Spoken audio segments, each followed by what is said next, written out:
જય શ્રી કૃષ્ણ મિત્રો. ફક્ત 3 જ દિવસમાં હાથ, પગ, કમર, ગોઠણ અને સાંધાના 90 વર્ષ જૂના દુખાવા દૂર થઈ જશે. રાઈનું તેલ ગરમ પ્રકૃતિનું હોય છે અને તે દુખાવાને ઓછો કરવામાં મદદ કરી શકે છે. તેને કેવી રીતે વાપરવું? તો થોડું રાઈનું તેલ ગરમ કરવું, જ્યાં દુખાવો હોય ત્યાં હળવા હાથે માલિશ કરવું. સારા પરિણામ માટે દિવસમાં 2-3 વાર કરી શકાય છે.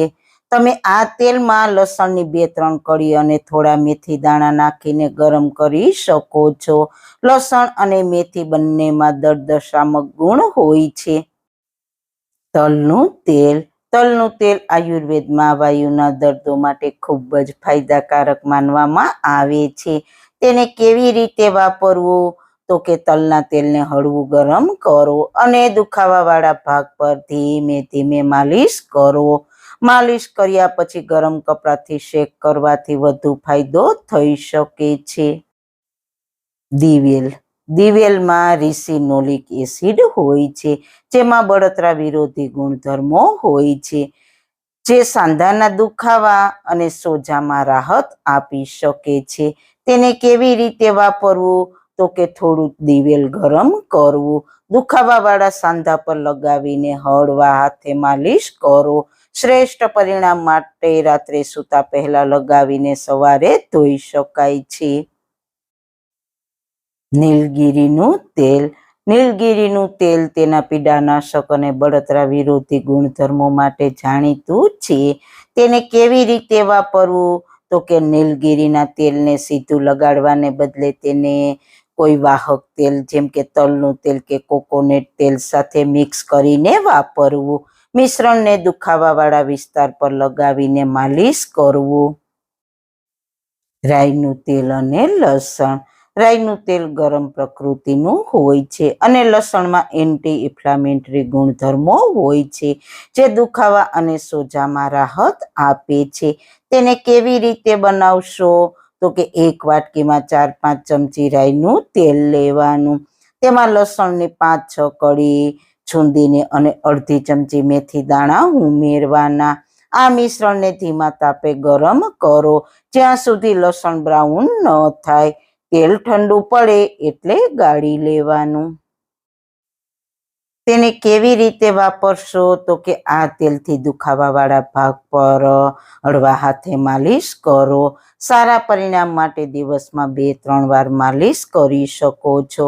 માલિશ પછી ગરમ કપડાથી શેક કરવાથી વધુ ફાયદો થશે. તલનું તેલ. આયુર્વેદમાં તલનું તેલ વાયુ સંબંધિત દુખાવા માટે ખૂબ જ ફાયદાકારક માનવામાં આવે છે. સાંધાઓને લુબ્રિકેટ કરવામાં મદદ કરે છે. તેને કેવી રીતે વાપરશો? તો કે તલના તેલને હળવું ગરમ કરો, દુખાવાવાળા સાંધા અને સ્નાયુઓ પર ધીમે ધીમે માલિશ કરો.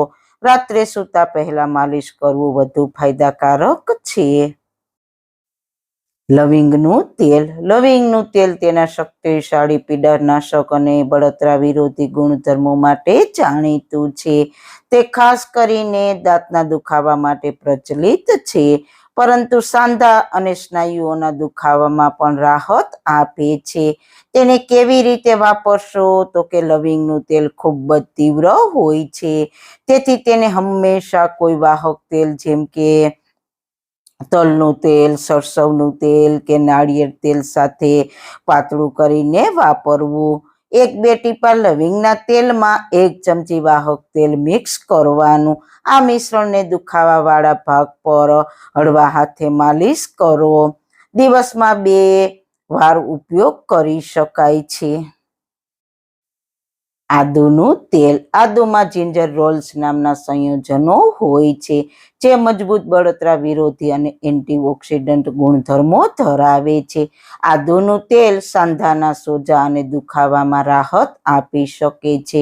તેને કેવી રીતે બનાવશો ઘરે? તો કે અડધો કપ તલનું તેલ કે સરસવનું તેલ લેવાનું.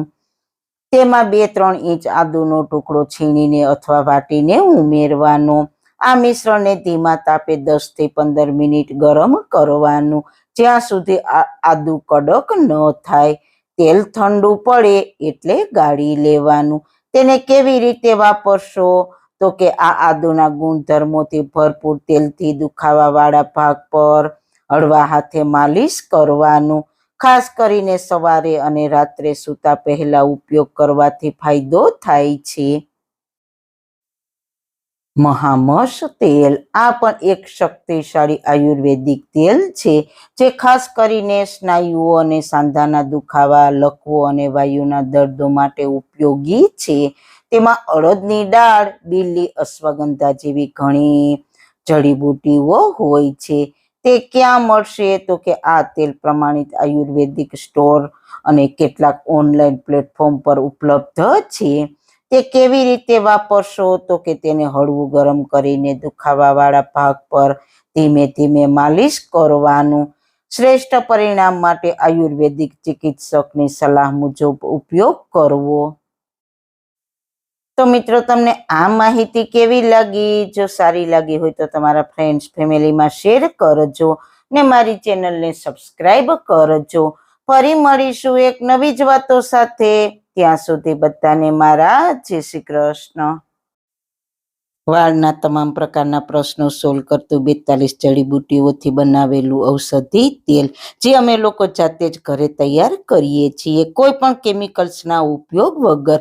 બિલકુલ નેચરલ છે. 42 જડીબુટ્ટીઓ ભેગી કરીને લોખંડની કડાઈમાં ઔષધિ તેલ તૈયાર કરવામાં આવે છે. જો તમારે ખરીદવું હોય તો તેના ઓર્ડર અમે લઈએ છીએ. ઓર્ડર કન્ફર્મ કરવા માટે વોટ્સએપ નંબર સ્ક્રીન પર જોઈ શકો છો. જો તમારે આ તેલનો પૂરો વિડીયો જોવો હોય તો તમને આ ચેનલ પર મળી જશે અને ડિસ્ક્રિપ્શન બોક્સમાં લિંક પણ મૂકેલી છે.